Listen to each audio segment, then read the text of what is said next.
오늘 아침 9시 서초동 법무법인 대회의실. 유산 300억을 둘러싼 가족회의가 열렸습니다. 변호사 앞에 6명이 앉아 있었어요. 저 김영숙 70살, 장남 박민수 46살과 그의 아내 정혜진, 차남 박민호 43살과 그의 아내 이소영. 그리고 남편 박철수 73살이었죠. 변호사가 두꺼운 봉투를 꺼냈습니다. 시어머니가 돌아가시기 전 마지막으로 남긴 유언장이었어요. 봉투가 열리는 순간 모두의 얼굴이 하얗게 변했습니다. 김영숙에게, 아니 정영숙에게. 내가 45년간 숨겨온 진실을 이제야 고백한다. 며느리가 아니다. 내 친딸이다. 장남이 소리쳤어요. 정영숙이 누구예요? 저는 입을 열 수 없었습니다. 그게 바로 제 진짜 이름이었으니까요. 손이 떨렸어요.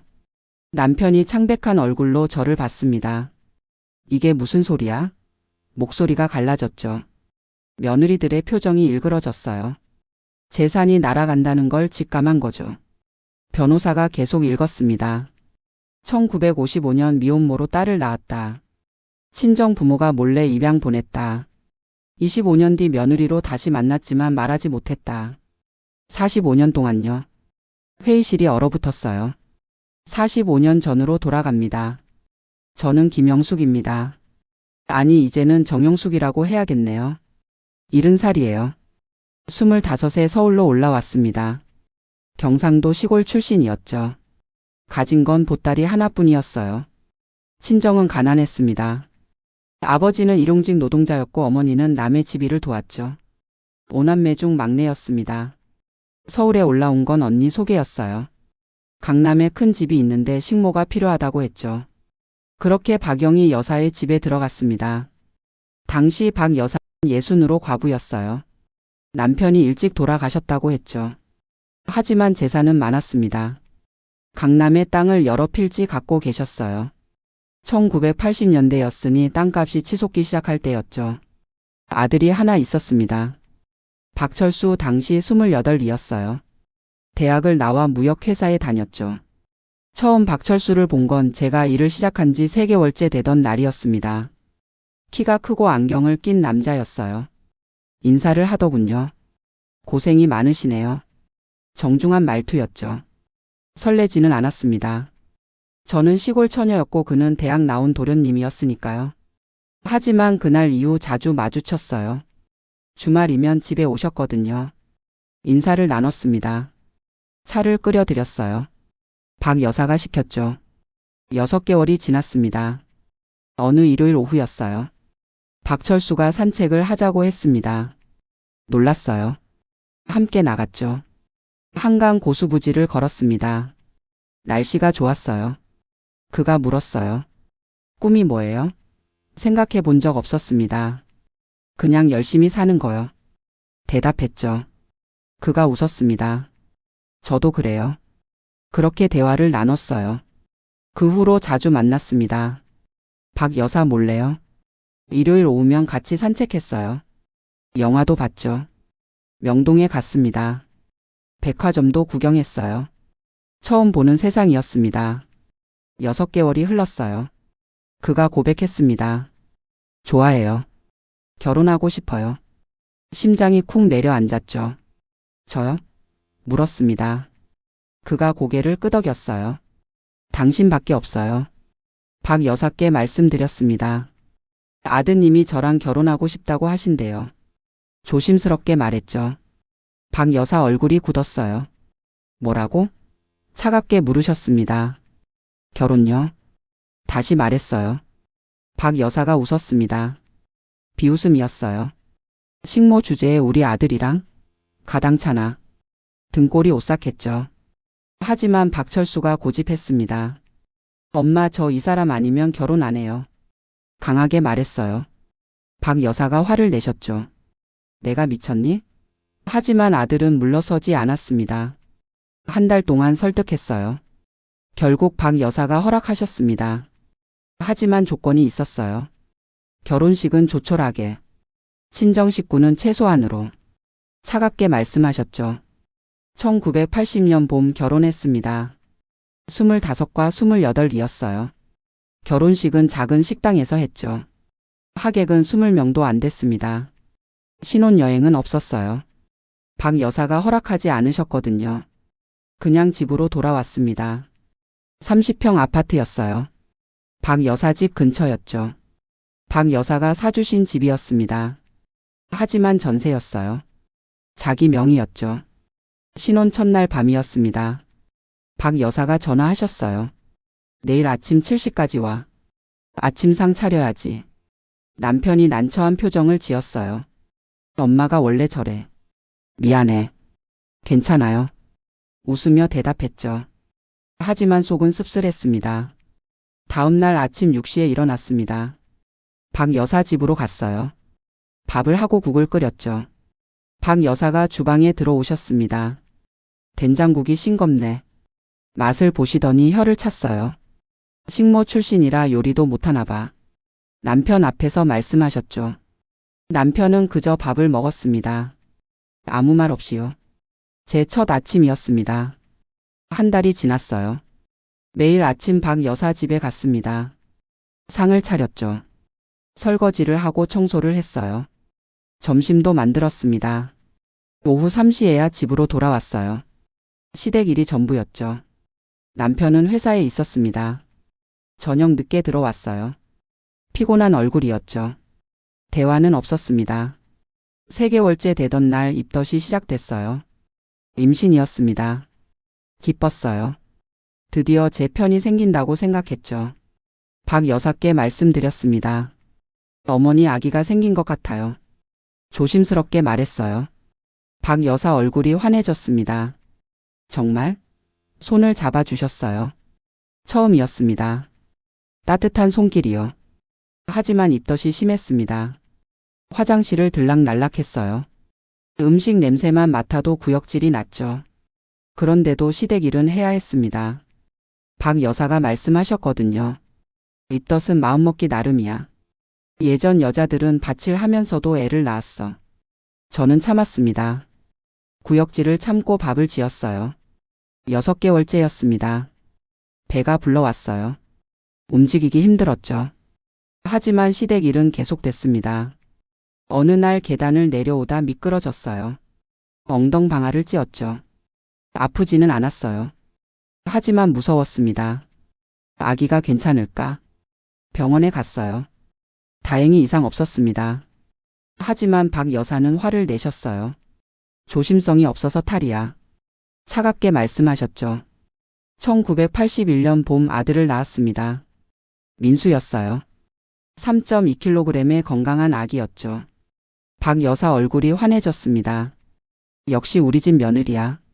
첫 손주가 아들이라니. 처음으로 칭찬을 들었어요. 눈물이 날 뻔했죠. 남편도 기뻐했습니다. 고생했어. 손을 잡아줬어요. 행복했습니다. 하지만 산후조리는 없었어요. 일주일 만에 시댁에 갔습니다. 상을 차렸죠. 허리가 끊어질 것 같았지만 참았어요. 박 여사가 말씀하셨거든요. 요즘 애들은 약해서 탈이야. 옛날 여자들은 3일 만에 밭에 나갔어. 민수를 키우는 건 제 몫이었습니다. 밤마다 깼어요. 우유를 먹이고 기저귀를 갈았죠. 잠을 제대로 잘 수 없었습니다. 하지만 행복했어요. 제 아이니까요. 아침이면 민수를 업고 시댁에 갔습니다.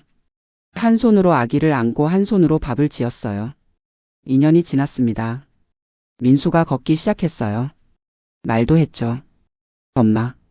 처음 들은 말이었습니다. 가슴이 벅찼어요.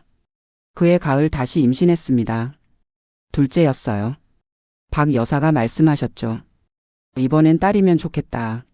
하지만 아들이었습니다. 민우였어요. 1984년 여름에 태어났죠. 박 여사 반응은 달랐습니다. 또 아들이네. 실망한 표정이었어요.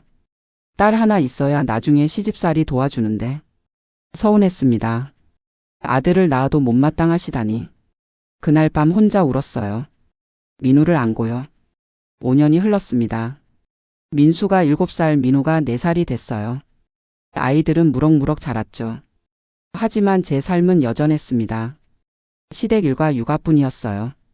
남편은 회사 일로 바빴습니다. 주말에도 골프를 갔어요. 박 여사 친구들과요. 저는 아이들과 집에 있었죠. 어느 날 민수가 물었습니다. 엄마는 언제 놀아? 가슴이 먹먹했어요. 엄마는 놀 시간이 없어. 대답했죠. 민수가 고개를 갸웃했어요. 왜요? 어른들은 원래 그래. 웃으며 말했습니다. 하지만 속으론 울고 있었어요. 10년이 지났습니다. 1990년이었어요. 민수가 초등학교에 입학했습니다. 학부모 모임이 있었어요. 다른 엄마들을 봤죠. 모두 말쑥했습니다. 옷도 좋았어요. 화장도 했죠. 저는 초라했습니다. 화장은 할 줄도 몰랐어요. 옷도 낡았죠. 친구를 사귈 수 없었습니다. 그해 겨울 경제 사정이 어려워졌어요. 남편 회사가 구조 조정을 했습니다. 월급이 줄었어요. 박 여사께 말씀드렸죠. 어머니 생활비가 부족해요. 조심스럽게 말했습니다. 박 여사가 한숨을 쉬셨어요. 돈 타령이야? 그럼 내가 벌어봐. 차갑게 말씀하셨죠. 저는 일을 시작했습니다. 새벽 청소였어요. 아파트 계단을 닦았죠. 3시간 일하면 40만 원을 받았습니다. 아이들 학원비를 낼 수 있었어요. 박 여사는 모르셨습니다. 새벽 4시에 나가서 7시에 돌아왔거든요. 3개월째 되던 날 들켰습니다. 박 여사 친구가 봤다고 하더군요. 며느리가 청소 일을 한다고. 박 여사가 화를 내셨어요. 집안 망신이야. 당장 그만둬. 소리를 지르셨죠. 하지만 저는 고개를 저었습니다. 아이들 교육비가 필요해요. 처음으로 맞섰어요. 박 여사 얼굴이 일그러졌습니다. 버릇없이 굴지 마. 방문을 쾅 닫고 나가셨어요. 그날 밤 남편이 말했습니다. 엄마 말 들어. 조용히 살자. 화가 났어요. 당신은 뭐예요? 소리쳤죠. 평생 엄마 말만 듣고 살 거예요? 남편이 고개를 숙였습니다. 미안해. 그 말만 했어요. 저는 방을 박차고 나왔습니다. 아이들 방에서 잤죠. 하지만 일은 계속했습니다. 아이들을 위해서였어요. 민수와 민우를 학원에 보냈습니다. 영어, 수학, 피아노까지. 다른 애들이 다 다니니까요. 돈이 많이 들었어요. 저는 일을 2개 했습니다. 새벽 청소와 오후 식당 설거지였어요. 손이 부르트고 허리가 아팠지만 견뎠습니다. 15년이 지났습니다. 1995년이었어요. 민수가 고등학생이 됐습니다. 입시를 준비해야 했죠. 학원비가 더 많이 들었어요. 한 달에 100만 원이 넘었습니다. 민우도 중학생이 됐어요. 역시 학원을 보내야 했죠. 저는 일을 3개로 늘렸습니다. 새벽 청소, 오후 식당, 저녁 편의점이었어요. 하루에 4시간밖에 못 잤습니다. 남편은 몰랐어요. 제가 일을 3개나 하는 걸요. 집에 늦게 들어오니까 모를 수밖에 없었죠. 아이들도 학원 때문에 바빴습니다. 저녁 9시에야 들어왔어요. 밥을 차려줬습니다. 편의점에서 나와 급히 만든 밥이었어요. 아이들은 맛있게 먹었죠. 엄마 요리 최고야. 민수가 말했습니다.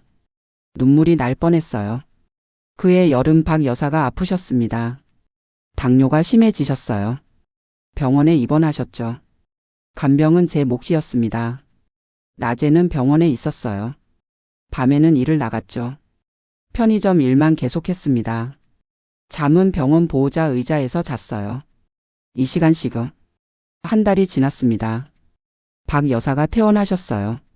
하지만 거동이 불편하셨죠. 집에서 돌봐드려야 했습니다. 아침마다 갔어요.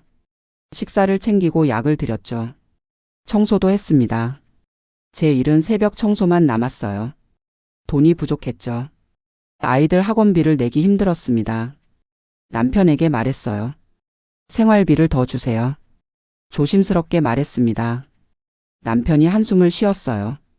회사가 어려워. 월급도 안 오르는데. 그럼 어머니께 말씀드려야겠어요.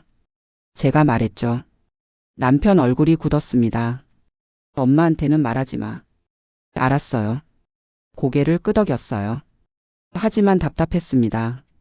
그날 밤 민수가 말했습니다. 엄마 학원 더 다니고 싶어요. 서울대 가려면 특강을 들어야 한대요. 비용을 물어봤어요. 한 달에 50만 원이었습니다. 알았어. 대답했죠. 하지만 그 돈이 어디 있었나요? 다시 일을 늘려야 했습니다. 식당 일을 다시 시작했어요. 설거지였습니다. 오후 2시부터 6시까지였죠. 손이 튼살투성이가 됐습니다. 겨울이라 물이 차가웠거든요. 핸드크림을 발랐어요. 하지만 소용없었죠. 손이 갈라지고 피가 났습니다. 민수가 물었어요. 엄마 손 왜 그래요? 걱정하는 얼굴이었습니다.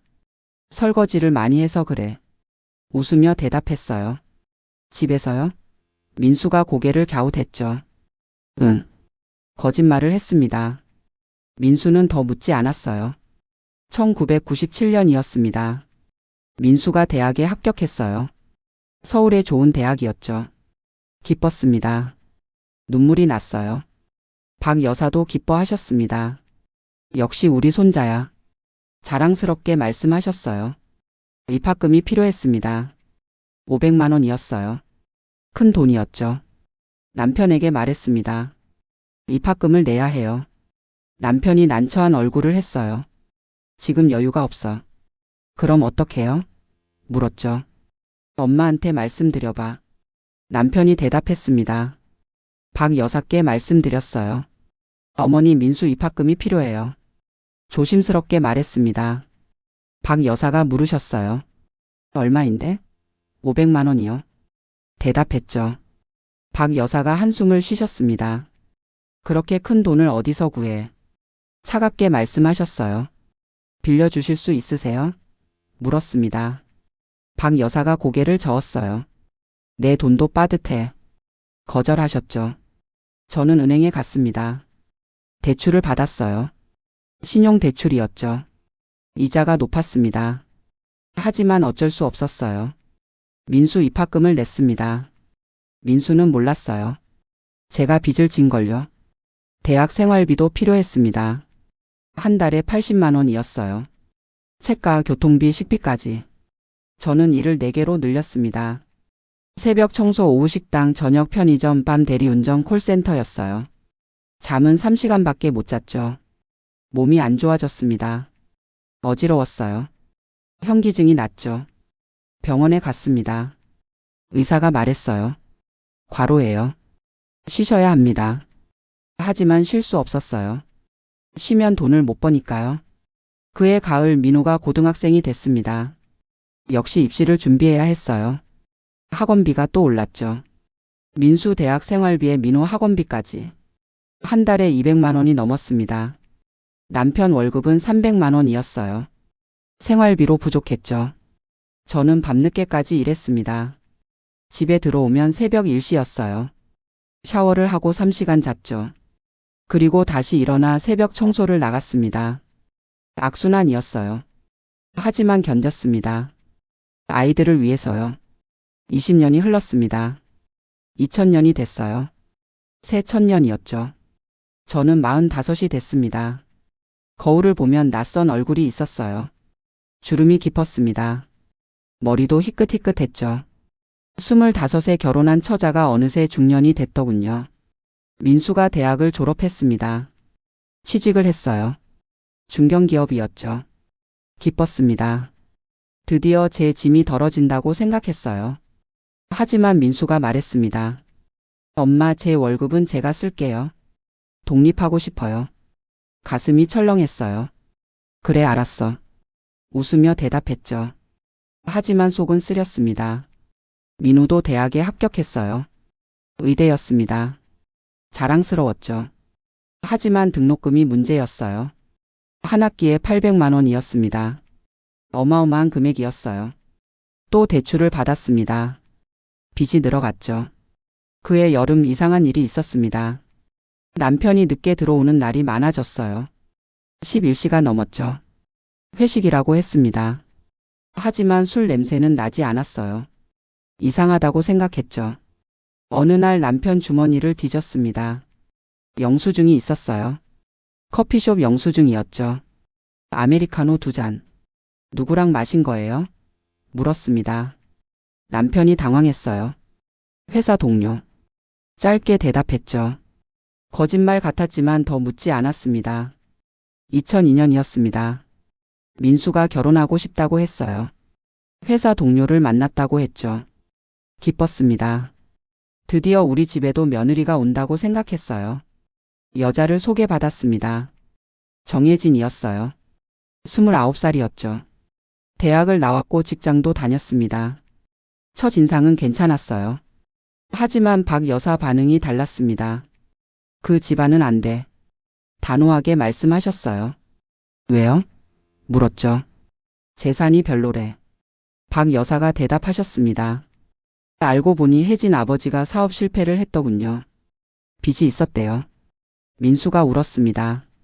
할머니, 저 이 사람 좋아해요. 애원했어요. 박 여사는 고개를 저으셨죠. 안 돼. 냉정하게 말씀하셨습니다. 민수가 저를 봤어요.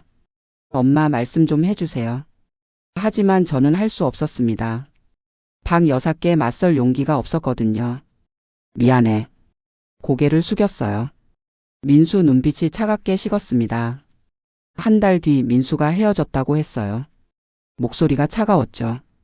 그리고 다른 사람과 선을 봤습니다. 박 여사가 소개한 여자였어요. 재벌집 딸이었죠. 6개월 만에 결혼했습니다. 민수 얼굴에 웃음이 없었어요. 결혼식 날에도요. 며느리 정혜진은 달랐습니다. 아니, 다른 정혜진이었어요. 박 여사가 소개한 여자요. 처음 만났을 때부터 거만했습니다. 안녕하세요. 목소리가 차갑더군요. 시댁을 무시하는 느낌이었어요. 결혼 후 혜진은 박 여사 편이 됐습니다. 어머님 말씀이 맞아요. 항상 박 여사 편을 들었죠. 저를 무시했습니다. 어머니, 이건 아닌 것 같아요. 제가 하는 일마다 태클을 걸었어요. 2005년이었습니다. 민우가 대학을 졸업했어요. 의사가 됐죠. 인턴을 시작했습니다. 자랑스러웠어요. 그해 가을 민우도 결혼한다고 했습니다. 병원 간호사를 만났다고 했어요. 이소영이었습니다. 28살이었죠. 소영을 만났습니다. 차분해 보였어요. 예의도 바랐죠. 마음에 들었습니다. 하지만 박 여사는 또 반대하셨어요. 간호사는 안 돼. 의사 며느리는 의사여야지.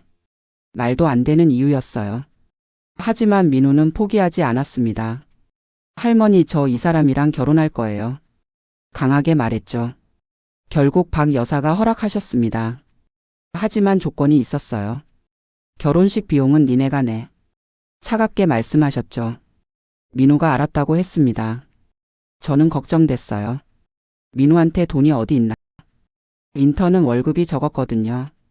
민우가 저를 찾아왔습니다. 엄마, 돈 좀 빌려주세요. 조심스럽게 말했어요. 얼마? 물었죠. 2천만 원이요. 결혼식 비용이래요.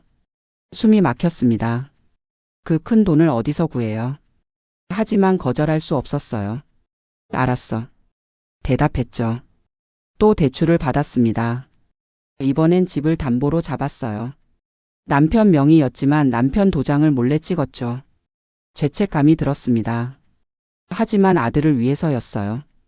민우가 결혼했습니다. 작은 식장이었어요. 하객도 많지 않았죠. 하지만 행복해 보였습니다. 소영도 예뻤어요. 며느리가 둘이 됐습니다. 이제 조금 편해지려나 했어요. 하지만 착각이었죠. 혜진과 소영이 경쟁하기 시작했습니다.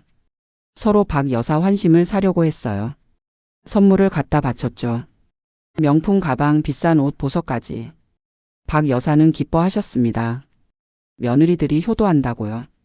저는 초라했습니다. 선물을 살 돈이 없었거든요. 빚을 갚느라 바빴어요. 매달 이자만 50만 원이 넘었습니다. 박 여사가 말씀하셨어요. 큰 며느리는 참 효녀야. 저를 보며 말씀하시는 거였죠. 25년이 흘렀습니다. 2010년이었어요. 저는 50살이 됐습니다. 남편은 50세이었어요.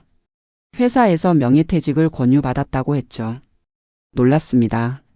그럼 월급은요? 물었어요. 퇴직금 받고 작은 사업을 해볼까 해. 남편이 대답했습니다. 걱정됐어요. 사업이라니요? 하지만 남편은 고집했습니다. 괜찮아. 자신 있어. 퇴직금 5천만 원을 받았어요. 작은 카페를 차렸죠. 강남이 아니라 경기도였습니다.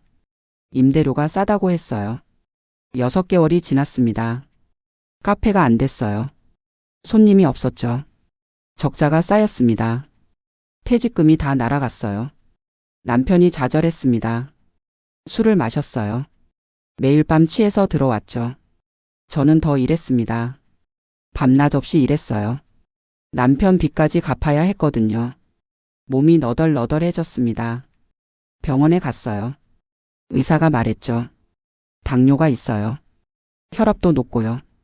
약을 먹어야 합니다. 약값도 부담이었어요. 2013년이었습니다. 박 여사가 다시 쓰러지셨어요. 뇌경색이었죠. 병원에 실려갔습니다. 수술을 받으셨어요. 다행히 살아나셨지만 반신이 마비됐습니다. 휠체어를 타셔야 했어요. 간병은 당연히 제 몫이었습니다. 병원에서 3개월을 보냈어요. 낮에는 간병하고 밤에는 일을 나갔죠. 잠은 병원 의자에서 잤습니다. 몸이 망가졌어요. 혜진과 소영은 오지 않았습니다. 바쁘다는 핑계였어요. 주말에 한 번씩 들렀죠. 30분 있다가 갔습니다. 박 여사는 불평하지 않으셨어요. 며느리들은 바쁘니까. 이해하셨죠. 하지만 저한테는 달랐습니다. 너는 한가하잖아. 차갑게 말씀하셨어요. 박 여사가 퇴원하셨습니다. 집으로 모셨어요. 24시간 돌봐드려야 했죠. 식사, 화장실, 목욕까지. 모두 제가 했습니다. 일은 그만둬야 했어요. 돈이 더 부족해졌죠. 남편에게 말했습니다. 생활비를 더 주세요. 남편이 화를 냈어요. 어디서 구해? 나도 없어. 소리를 질렀죠. 그럼 어떡해요? 물었습니다. 알아서 해. 남편이 나가버렸어요. 박 여사께 말씀드렸습니다. 어머니 생활비가 부족해요. 통장 좀 만들어주세요. 조심스럽게 말했어요. 박 여사가 고개를 저으셨습니다. 내 돈은 내 거야. 며느리가 왜 달라고 해? 차갑게 말씀하셨죠. 혜진에게 부탁했습니다. 혜진아, 생활비 좀 도와줄 수 있니? 혜진이 웃었어요. 비웃음이었습니다. 어머니, 저희도 애들 키우느라 바빠요. 거절했죠. 소영도 마찬가지였습니다. 저희는 여유가 없어요. 냉정하게 말했어요. 저는 혼자였습니다. 아무도 도와주지 않았어요. 30년을 헌신했는데도요. 밤마다 울었습니다. 이게 제 인생인가 싶었어요. 30년이 흘렀습니다. 2015년이었어요. 저는 60살이 됐습니다. 환갑이었죠. 하지만 잔치는 없었어요. 아무도 기억하지 못했습니다. 생일 당일 아침 박 여사를 씻겨드렸어요. 오늘 내 생일이에요. 작게 말했습니다. 박 여사가 고개를 끄덕이셨어요. 그래. 그게 다였습니다. 저녁에 남편이 들어왔습니다. 늦은 시간이었어요. 11시가 넘었죠. 오늘 무슨 날인지 알아요? 물었습니다. 남편이 멍하니 저를 봤어요. 무슨 날? 내 생일이에요. 대답했죠. 남편 얼굴이 굳었습니다. 아, 미안. 깜빡했어. 짧게 사과했어요. 괜찮아요. 웃으며 말했습니다. 하지만 가슴이 무너졌어요. 아들들한테 전화가 왔습니다. 민수였어요. 엄마 생일 축하해. 바쁘지? 물었죠. 응, 회의 중이야. 나중에 전화할게. 끊었습니다. 민우도 마찬가지였어요. 엄마 미안. 오늘 당직이야. 내일 갈게. 약속했지만 오지 않았어요. 그날 밤 혼자 미역국을 끓여 먹었습니다. 식탁에 혼자 앉아서요. 눈물이 국그릇에 떨어졌어요. 60년을 살았는데 이렇게 쓸쓸할 수가 있나 싶었죠. 며칠 뒤였습니다. 박 여사 방을 청소하다가 서랍을 열었어요. 낡은 서류들이 있었죠. 정리하려고 꺼냈습니다. 그런데 봉투 하나가 눈에 띄었어요. 누렇게 바랜 봉투였습니다. 열어봤어요. 출생증명서였습니다. 1955년생. 여자아이. 이름은 적혀 있지 않았어요. 아버지 이름도 없었죠. 미혼모가 낳은 아기라는 표시만 있었습니다. 이상했어요. 박 여사가 미혼모였다고요? 다른 서류를 봤습니다. 입양 서류였어요. 1955년 5월. 아기를 정씨 집안으로 입양 보냈다고 적혀 있었죠. 정씨. 제 친정 성이었습니다. 심장이 빠르게 뛰기 시작했어요. 더 뒤졌습니다. 편지가 나왔어요. 박 여사 필체였죠. 딸에게. 라고 시작했습니다. 손이 떨렸어요. 편지를 읽었습니다. 딸아 미안하다. 엄마가 너를 지키지 못해서. 1955년 봄 너를 낳았다. 20살이었어. 아버지는 너를 인정하지 않았지. 집안에서도 숨기라고 했고 할아버지가 너를 빼앗아 갔다. 어디론가 입양을 보냈어. 정씨 집안이라고만 들었다. 평생 너를 찾고 싶었다.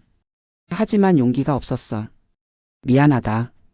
눈물이 쏟아졌습니다. 이게 무슨 뜻이죠?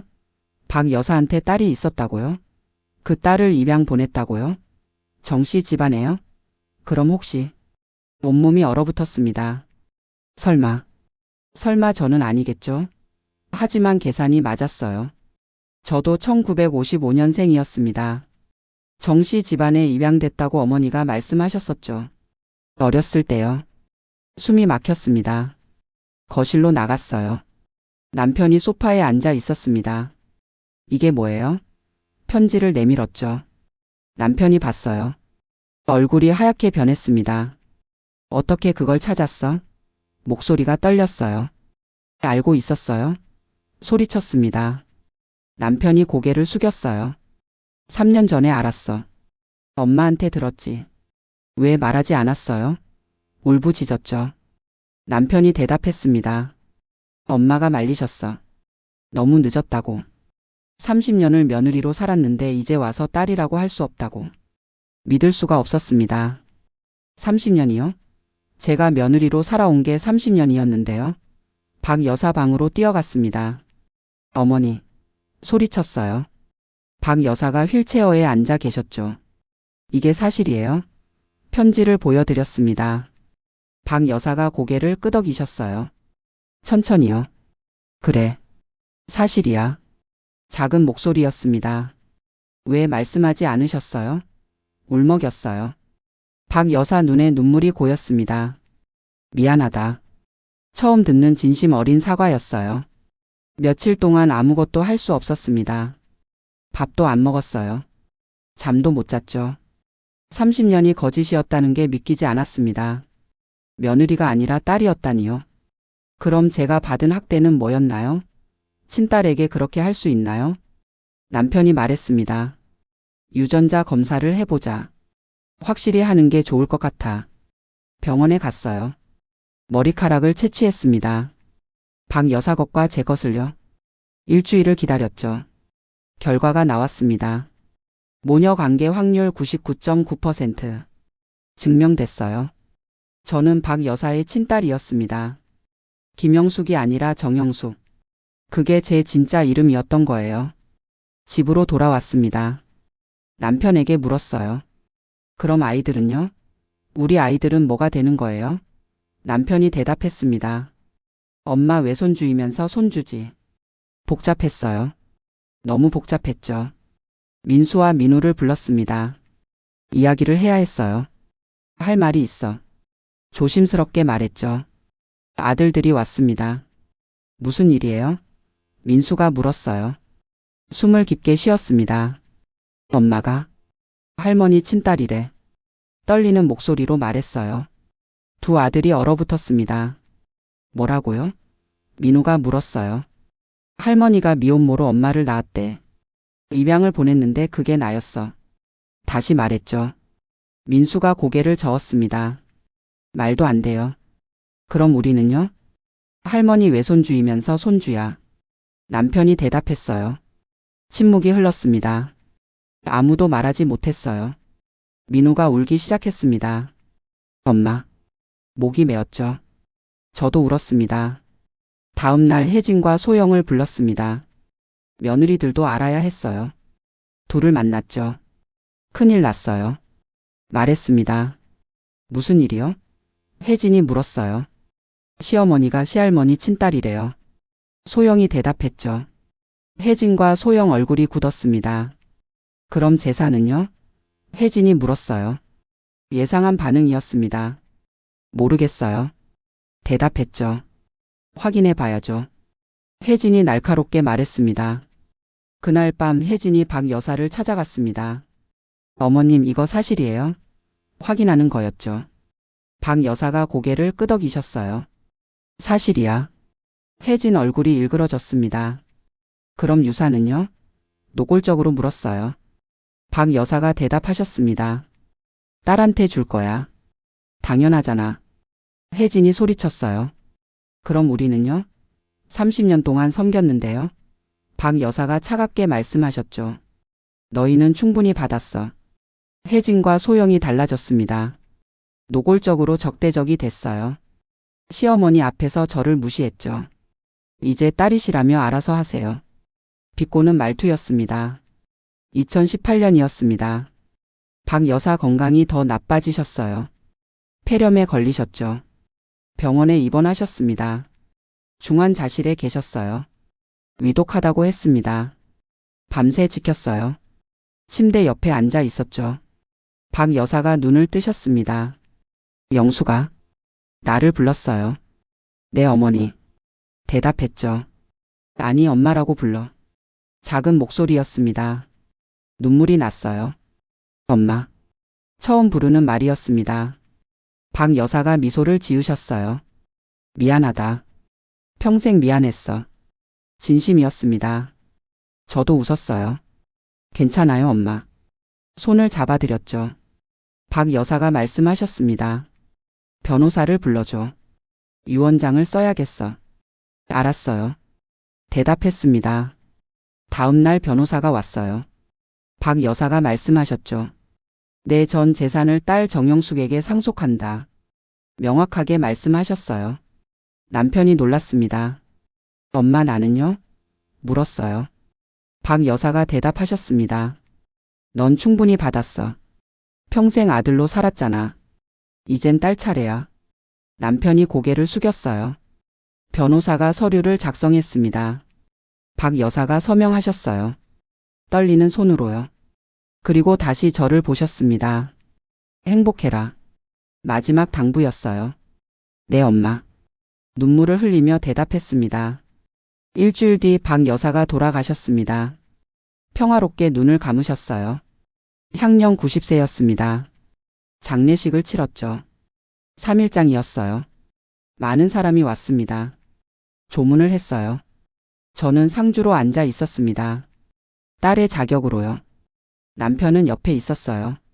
아들이었지만 주 상주는 아니었죠. 혜진과 소영이 불만스러워했습니다. 왜 시어머니가 주 상주예요? 웅성거렸어요. 장례식 마지막 날 오늘 아침이었죠. 변호사가 유언장 공개를 위해 왔습니다. 가족들이 모였어요. 법무법인 회의실에서요. 그렇게 오프닝 장면으로 돌아온 겁니다. 변호사가 유언장을 다시 읽었습니다. 내 전 재산 300억을 딸 정영숙에게 상속한다. 그 목소리가 회의실에 울려 퍼졌어요. 정영숙은 내가 1955년에 낳은 친딸이다. 입양 보냈다가 25년 후 며느리로 다시 만났다. 하지만 나는 말하지 못했다. 45년 동안. 미안하다, 영수가. 혜진이 소리쳤습니다. 말도 안 돼요. 45년이나 속였다고요? 얼굴이 새빨개졌어요. 소영도 일어섰습니다. 이건 인정할 수 없어요. 법적으로 문제가 있어요. 항의했죠. 변호사가 말했습니다. 법적으로 유효합니다. 유전자 검사 결과도 있고요. 서류를 꺼냈어요. 모녀관계 확률 99.9%라고 적혀 있었죠. 증명됐습니다. 그런데 변호사가 봉투를 하나 더 꺼냈습니다. 그리고 한 가지 더 있습니다. 조심스럽게 말했어요. 모두 멈췄습니다. 뭐가 더 있다는 거죠? 변호사가 봉투를 열었습니다. 또 다른 서류였어요. 재산 목록이었죠. 박 여사 명의로 된 것들이었습니다. 강남 땅 5필지 아파트 세 채 예금 50억. 하지만 그게 다가 아니었어요. 사실 이 재산의 절반은 원래 정영숙 씨 친부의 것입니다. 변호사가 말했어요. 뭐라고요? 제가 물었습니다. 친부요? 변호사가 설명했습니다. 박영희 여사가 1955년에 만난 남자가 있었습니다. 부유한 사업가였죠. 하지만 기혼자였어요. 그분이 박 여사를 임신시켰습니다. 그리고 책임을 지지 않았어요. 하지만 죄책감은 있었나 봅니다. 평생 박 여사를 후원했어요. 돈을 보냈죠. 그 돈으로 강남 땅을 샀습니다. 그리고 유언을 남겼어요. 내 딸을 찾아서 돌려주라고요. 침묵이 흘렀습니다. 그럼 제 친아버지가 누군데요? 물었어요. 변호사가 서류를 내밀었습니다. 이름이 적혀 있었어요. 정재훈. 제 양아버지와 같은 성이었습니다. 알고 보니 제 친아버지 정재훈은 양아버지 정철수의 형이었습니다.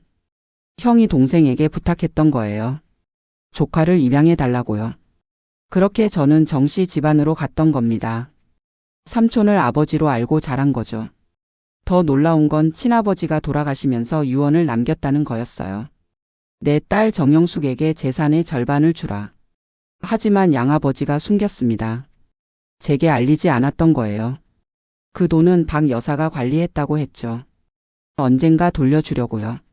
그러니까 300억 중 150억은 원래 제 거였던 겁니다. 친아버지 유산이요. 나머지 150억이 박 여사 재산이었고요. 모두 제게 온 거였죠. 혜진이 주저앉았습니다. 말도 안 돼. 중얼거렸어요. 소영도 얼굴이 새하얗더군요. 민수가 저를 봤습니다. 엄마. 복잡한 표정이었어요.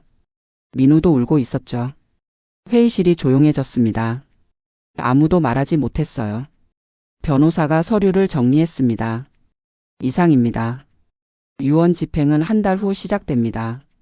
일어서려고 했죠. 잠깐만요. 혜진이 소리쳤습니다. 이건 공정하지 않아요. 우리는 10년 넘게 시댁을 섬겼어요. 아무것도 받을 수 없다는 게 말이 돼요? 목소리가 떨렸어요. 변호사가 대답했습니다. 유언장이 명확합니다. 법적으로 문제 없고요. 하지만 혜진은 물러서지 않았어요. 소송하겠어요. 유언장 무효 소송이요. 단호하게 말했죠. 소영도 일어섰습니다. 저도 동의해요. 이건 받아들일 수 없어요. 두 며느리가 똑같은 입장이었어요. 민수와 민우를 봤습니다. 아들들은 난처한 표정이었죠. 민수가 입을 열었습니다. 형수님, 소영씨. 유언은 유언입니다. 할머니 뜻이에요. 조심스럽게 말했어요. 혜진이 남편을 쏘아봤습니다. 당신은 괜찮아요? 300억이 날아가는데? 날카롭게 물었죠. 민수가 대답했습니다. 엄마 거예요. 원래 엄마 거였던 거잖아요. 담담하게 말했어요. 혜진 얼굴이 붉어졌습니다. 당신 미쳤어요? 소리쳤죠. 그리고 회의실을 나가버렸어요.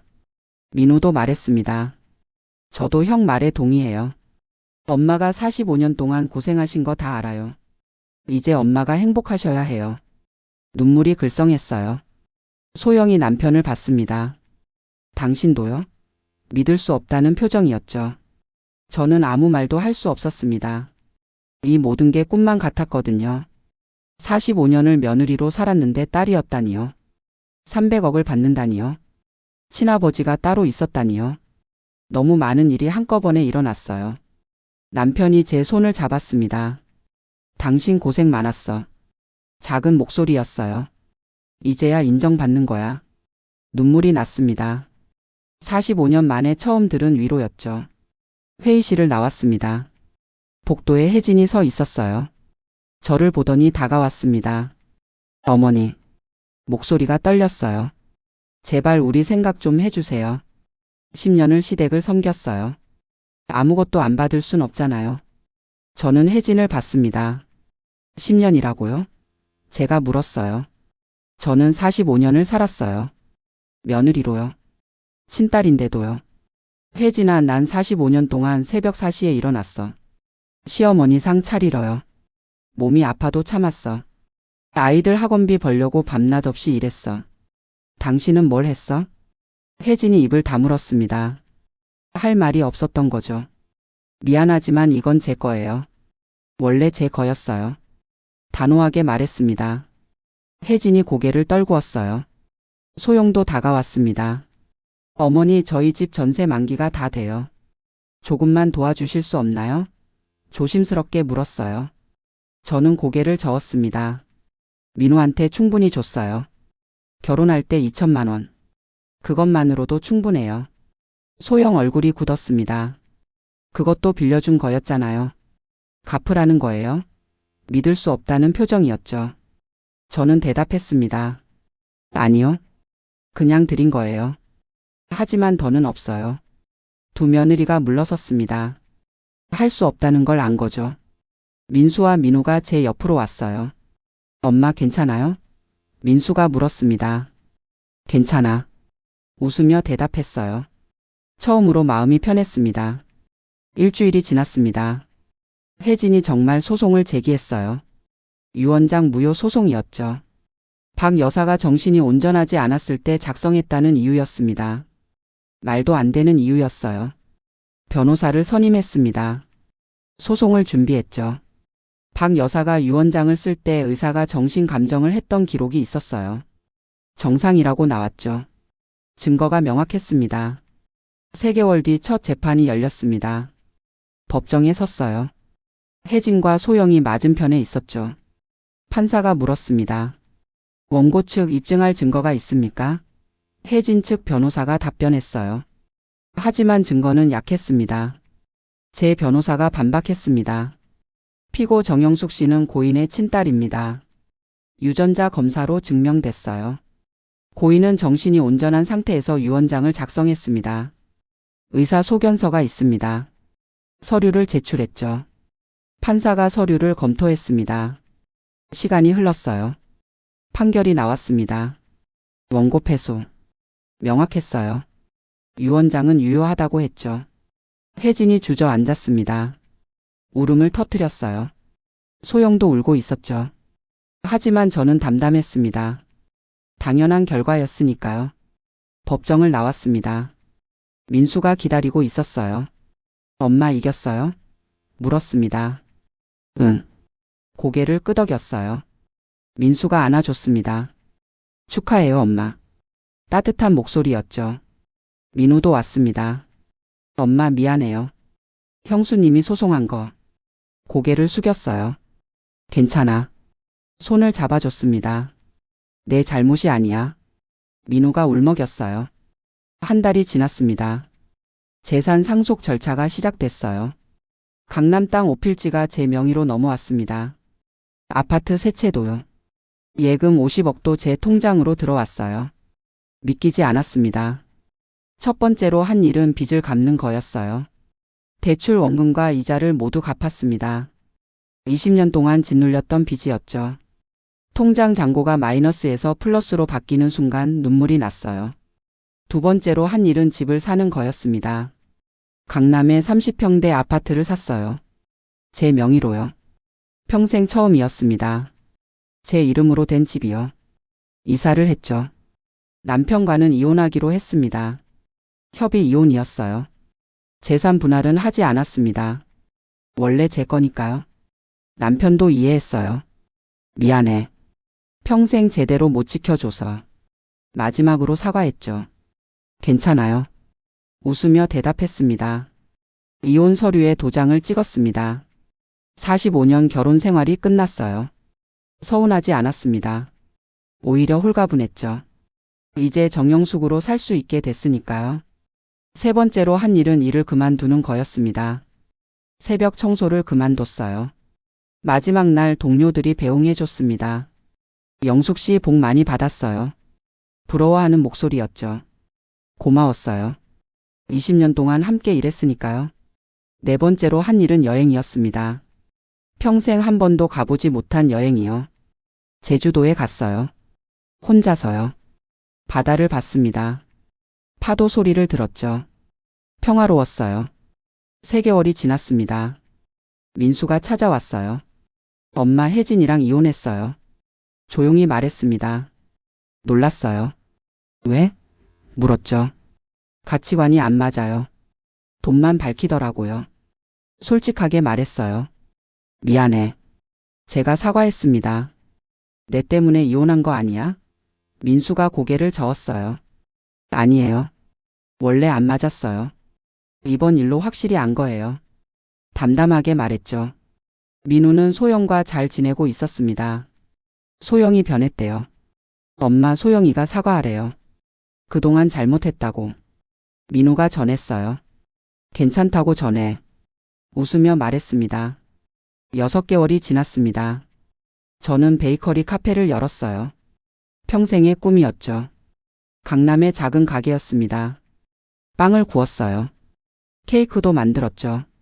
손님들이 왔습니다. 맛있어요. 칭찬해 줬어요. 행복했습니다. 어느 날 민수가 여자를 데리고 왔습니다. 소개할 사람이 있어요. 수줍게 말했어요. 여자는 조용해 보였죠. 안녕하세요. 김지연이에요. 공손하게 인사했습니다. 마음에 들었어요. 몇 달 뒤 민수가 재혼한다고 했습니다. 이번엔 박 여사가 없었어요. 반대할 사람도 없었죠. 축하해. 진심으로 말했습니다. 결혼식에 갔어요. 민수가 행복해 보였습니다. 처음 보는 표정이었죠. 1년이 지났습니다. 2019년 가을이었어요. 가게 문을 열고 있는데 손님이 왔습니다. 낯익은 얼굴이었어요. 소영이었습니다. 어머니. 조심스럽게 불렀어요. 앉아. 권했습니다. 소영이 앉았어요. 커피를 내왔죠. 무슨 일이야? 물었습니다. 소영이 고개를 숙였어요. 사과하러 왔어요. 그동안 잘못했어요. 진심이 담긴 목소리였습니다. 괜찮아. 웃으며 말했어요. 다 지난 일이야. 소영이 눈물을 흘렸습니다. 감사해요. 이해해 주셔서. 손을 잡아줬어요. 우리 이제 새로 시작하자. 민우와 소영 사이에 아기가 태어났습니다. 손녀였어요. 예쁜 아기였죠. 안아봤습니다. 포근했어요. 할머니가 됐어요. 감격스러웠죠. 2년이 지났습니다. 2021년이었어요. 코로나 시대였지만 가게는 잘 됐습니다. 단골 손님이 많았어요. 어르신들이 특히 좋아하셨죠. 할머니 손맛이에요. 웃으며 말씀하셨어요. 어느 날 편지가 왔습니다. 발신인은 정재훈의 가족이었어요. 제 친아버지 가족이요. 편지를 열었습니다. 만나고 싶다는 내용이었어요. 늦었지만 가족이 되고 싶다고 했죠. 망설였습니다. 만나야 하나. 하지만 궁금했어요. 친아버지가 어떤 사람이었는지, 가족들은 어떤지. 만나기로 했습니다. 약속 장소에 갔어요. 중년 남자가 기다리고 있었습니다. 정재훈의 아들 제 이복 동생이었어요. 누나. 반갑게 인사했습니다. 어색했지만 악수했어요. 이야기를 나눴습니다. 아버지가 평생 누나를 그리워했대요. 찾고 싶어 했다고 했죠. 하지만 용기가 없었대요. 미안해 하셨답니다. 눈물이 났어요. 그날 이후 가끔 만났습니다. 이복 동생과요.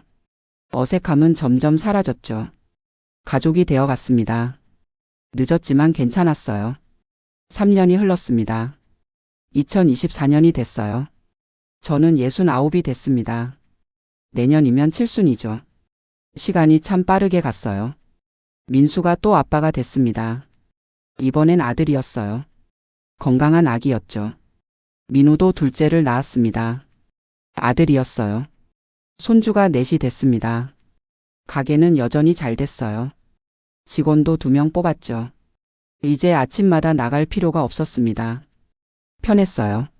하지만 가끔은 나갔습니다. 빵 굽는 게 좋았거든요. 어제는 손주들이 다 왔습니다. 명절이었거든요. 제 집에서 모였어요. 밥을 차렸습니다. 예전처럼 힘들지 않았어요. 즐거웠죠. 식사 후 거실에 모였습니다. 민수가 말했어요. 엄마 요즘 어때요? 행복해요? 물었습니다. 응. 고개를 끄덕였어요. 너무 행복해. 진심이었죠. 민우가 손을 잡았습니다. 엄마 고생 많았어요. 평생요. 눈물이 글썽했어요. 아니야. 웃으며 말했습니다. 이제 행복하니까 괜찮아. 손주들을 봤습니다. 제잘제잘 떠들고 있었어요. 웃음소리가 가득했죠. 이게 행복이구나. 생각했습니다. 밤이 됐습니다. 모두 돌아갔어요. 혼자 남았죠. 거실 소파에 앉았습니다. 창밖을 봤어요. 서울 야경이 보였습니다. 반짝이는 불빛들이요. 45년이 지났습니다. 며느리로 살았던 세월이요. 힘들었어요. 눈물도 많이 흘렸죠. 하지만 후회하지 않습니다. 그 시간이 저를 만들었으니까요. 박 여사를 생각했습니다. 엄마를요. 미워하지 않습니다. 이제는 이해해요. 그분도 힘들었을 거예요. 딸을 며느리로 대해야 했던 그 마음이요. 용서했습니다. 완전히요. 그래야 제가 자유로워지니까요. 묶여 있고 싶지 않았거든요. 구독자 여러분, 인생은 참 묘합니다. 45년을 며느리로 살았는데 알고 보니 딸이었어요. 말도 안 되는 이야기죠. 하지만 진짜 일어난 일입니다. 가족이란 뭘까요? 피로 이어진 건가요? 시간으로 이어진 건가요? 저는 45년을 며느리로 살았지만 그 시간이 헛되지 않았어요.